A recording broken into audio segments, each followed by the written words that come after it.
merindukan seorang yang bukan mahram? Ya, baik, terima kasih atas pertanyaannya. Perlu kita sadari bersama dan perlu kita juga syukuri bahwasanya rasa rindu, rasa cinta, kasih sayang yang ada di dalam hati kita ini merupakan sebuah karunia dari Allah Subhanahu wa taala.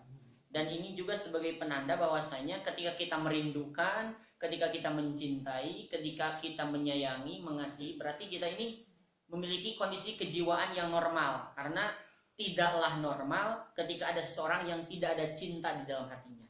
Tidaklah normal ketika ada seseorang yang tidak ada kasih sayang di dalam jiwanya.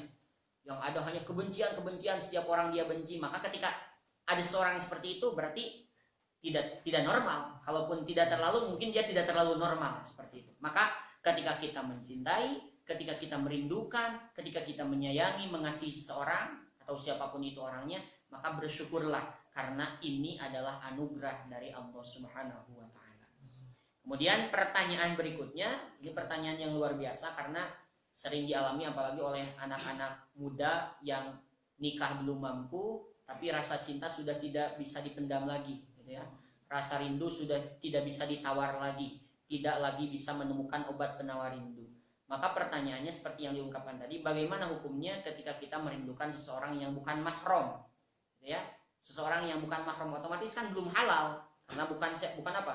Mahram. Bukan mahram. Maka apa hukumnya? Hukumnya adalah merindukan seseorang ataupun mencintai seseorang yang bukan mahram, hukumnya itu tidak haram, hukumnya itu tidak akan menjadikan orang yang merindukan atau mencintainya itu berdosa. Gitu ya. Selama apa? Selama dia menindaklanjuti rasa rindunya, rasa cintanya dengan cara yang benar. Tetapi kalau seseorang merindukan orang lain yang bukan mahramnya, seseorang mencintai seseorang yang bukan mahramnya, tetapi kemudian ia ikuti rasa cintanya, ikuti rasa rindunya dengan sesuatu yang diharamkan oleh Allah, maka jadi berdosa rindu dan cintanya.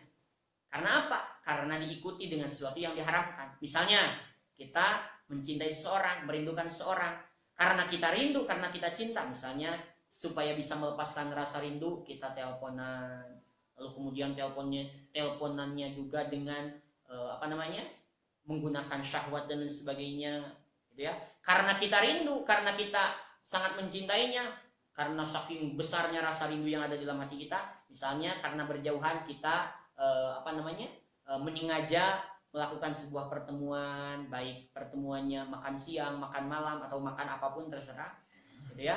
Demi untuk apa? Demi untuk melepaskan rasa rindu. Padahal itu bukan dengan mahram kita, maka itu yang jadi haram. Yang jadi haramnya itu bukan cintanya dan rindunya, tetapi menindaklanjutinya. Apabila ditindaklanjuti dengan hal-hal yang diharamkan oleh Allah, maka jadilah haram. Tetapi kalau misalnya kita mencintai seorang, merindukan seorang, tetapi kita tindaklanjuti dengan sesuatu yang positif, misalnya saya merindukan dirinya, saya mencintai dirinya, padahal dia bukan mahram. Lalu kemudian kita tindaklanjuti, kita ikuti rasa cinta dan rindu itu dengan cara apa? Dengan cara kita berdoa kepada Allah, ya Allah, saya merindukan dirinya untuk menjadi istri saya. Semoga engkau menjadikan dirinya sebagai pasangan hidup saya. Jadi kita tindaklanjuti rasa rindu kita, rasa cinta kita dengan berdoa, meminta kepada Allah agar Allah mempersatukan kita dalam ikatan yang halal, bukan malah telepon-teleponan, bukan malah video callan, bukan malah ketemuan dan lain sebagainya, pegangan tangan, pelukan dan sebagainya, maka itu jadi haram. Jadi rindu cintanya meskipun kepada orang yang bukan mahram itu tidak dosa dan tidak diharamkan. Selama apa? Selama tidak diikuti dengan hal-hal yang diharamkan oleh Allah Subhanahu wa taala. Lalu bagaimana caranya supaya kita tidak terjerumus kepada hal-hal yang haram? Misalnya kita merindukan seorang yang bukan mahram, mencintai seorang yang bukan mahram, maka kita tepis rasa rindu itu dengan cara apa? Misalnya kita mengalihkan perhatian kita kepada pelajaran, mengalihkan perhatian kita kepada hal-hal yang lebih positif.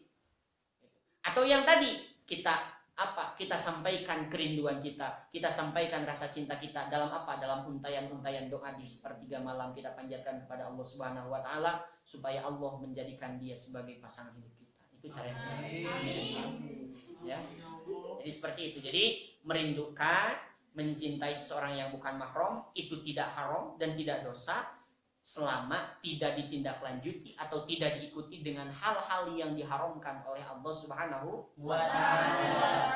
Karena memang rasa rindu itu kan bukan ada dalam kekuasaan kita. Kita kan tidak bisa memaksa hati kita jangan rindu, jangan cinta, kan nggak bisa seperti itu. Makanya itu tidak dosa, makanya itu tidak haram selama kita tidak mengikutinya atau menindaklanjutinya, follow up kalau bahasa orang sekarang, mengikutinya, menindaklanjutinya dengan hal-hal yang diharamkan oleh Allah Subhanahu wa Ta'ala. Baik, wallahu a'lam bishawab.